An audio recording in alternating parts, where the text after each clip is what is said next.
What's going on, guys? This is Kaishiro. Welcome back. We are here with Julian Philippe with his champion deck profile of Live Twins, Sprite.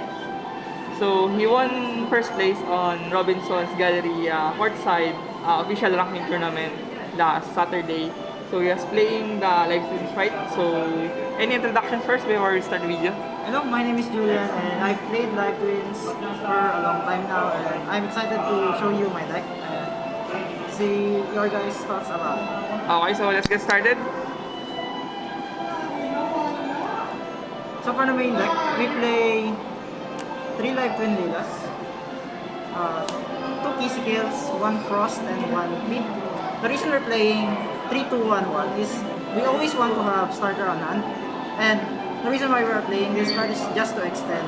We always want to open starter and extender almost all of the time because the starter always gets hand trap and you don't expect this to resolve every game. Okay. Next, we are playing 1 Sprite Blue, 1 Jet, 2 Red, 1 Carrot, and 1 Pixies. The reason we're playing 2 Reds is because the format is really monster heavy right now and we want as much monster negation as possible and monster interruptions. And we're playing the Pixies just for the extra name and for the extra extender. Because you always want to have at least 1 starter and extender just to be safe and play around something like the Nibiru. Okay. And then for our last monster extender, we're playing 1 EMP. EMP is basically just another Sprite monster, but she's like a pseudo hand trap. You can just banish her from hand or GY to have an extra interruption. You can also send her from your deck by using Sprint, which is really good. Especially her interruption is a bounce, which you can use most of the time. Next for the hand trap lineup, we're playing 3 Ash Blossom, 3 Maxi, 1 Nibiru, 1 Lancia, and 1 Droll. The reason why I'm playing this a lot of one-offs hand trap is for the reason that I don't think it's good to play Maxi just having Ash or just Imperm in your deck. Like, what's the point of drawing cards if you can't just draw into something that will end your opponent's turn? So basically, we're playing draw against like something, some decks like Manajum or decks that rely on drawing or adding from deck to their hand. And Lancia kills almost all of basically the meta right now, which is like Fluanderies, Rescue Ace, and Ritual Beast, which is really prevalent in the Philippines meta. It's really good. And of course, Nibiru is good. Nibiru is always good, especially in this like combo heavy format. Okay.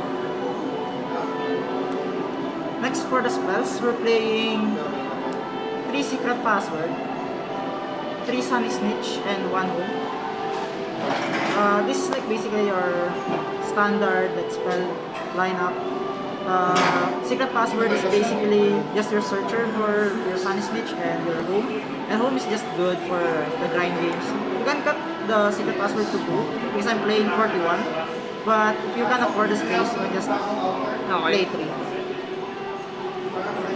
Next for the Sprite cards, Sprite spells, we're playing 1 starter, 1 smasher, and 1 Gamma Burst. This is the only lineup you need. You don't need a trap card because there's nothing really like good to revive in this deck other than IP, which is you don't search the trap card really that much.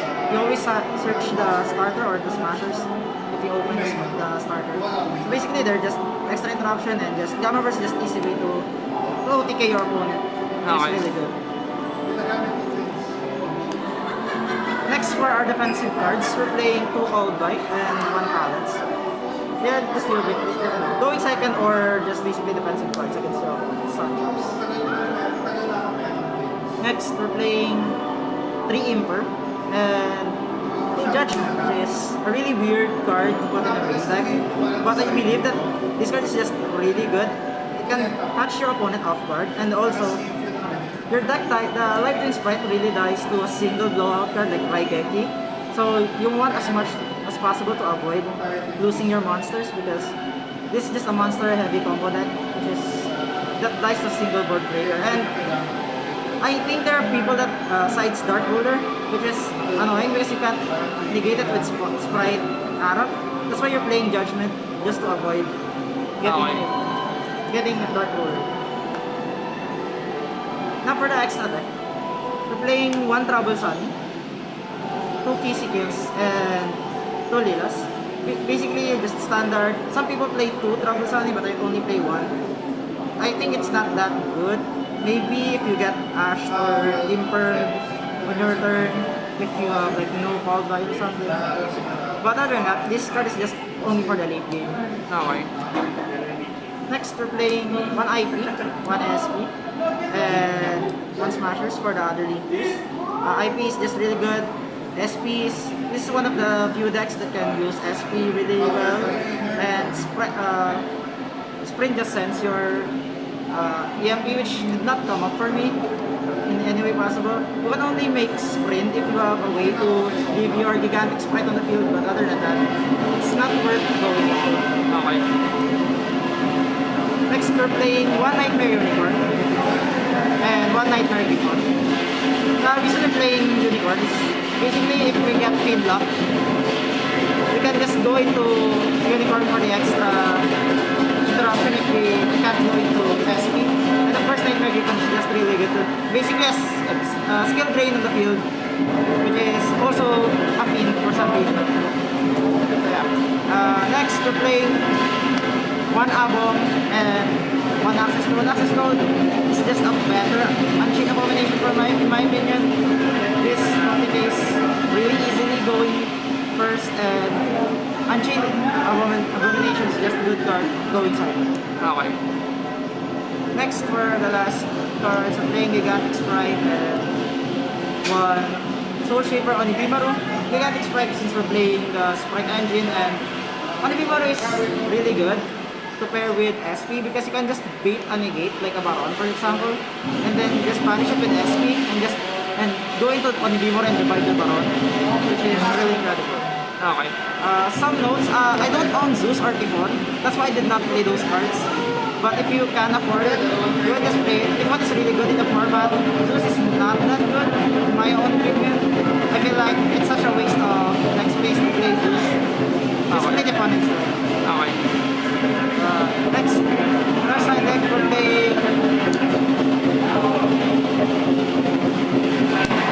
Kaijus, 2 Ghost, and extra Lancer. Ghost is only for the marketing matchup. We lose a lot because the only thing we do is destroy. So we get cards like this. Lancia, extra Lancia for 2 Antares and Ritual Beast. And try to get rid of like annoying boss monsters like Firewall, Fury, and the Ignister, the unaffected Ignister. It's really annoying to counter this deck because we don't have anything to answer that part. Okay. Next, we're playing Enemy Controller. Enemy Controller is really good, really underrated this format. You can just steal your opponent and just make an SP with it. Basically a free SP if you have a card. And this can dodge your hand traps if you normal summon your Lila and you're going second. You're trying to impermanegate you. You just chain the enemy controller, tribute your Lila. So you get your search and also get your opponent's card. And you can just make an SP with it. Okay. Next, we're playing 2 Cosmic, 1 Heavy Storm, 1 MST. This is basically a backrow removal. The reason we're playing MST over anything, over the 3rd Cosmic is I do not want to lose on time because I already play Solemn Judgment. So that's why I play MST so I don't get stalled. It's a quick play, you can chain it to anti-spell or just any other floodgates, which is good. Yeah, I played Heavy Storm over Duster for the sole reason that it just came off and I wanted to play it. Okay. Next, we're playing 2 Dark Rulers and 2 Evenly, just the crazy board breakers, which this deck needs. It only going second, it's really weak, but if you open like Dark Ruler and just evenly together, just starter extender, you're just basically winning the game. So that's why we're playing these 4 cards. Okay, so any shoutouts before we end this video? Shoutouts to Team Supernova for lending me cards that I don't own, basically. And shoutouts to Kaishiro. Okay. For the 1K subs. We are so close. Just Thank you. subscribe guys. And yes, ay shoutout kay Kenneth Pongko. Sabi mo di ako made-deck profile. Hindi, ako pala nagsabi nun. Pero naunahan ka na. So, yeah. Thank you guys for Okay. watching.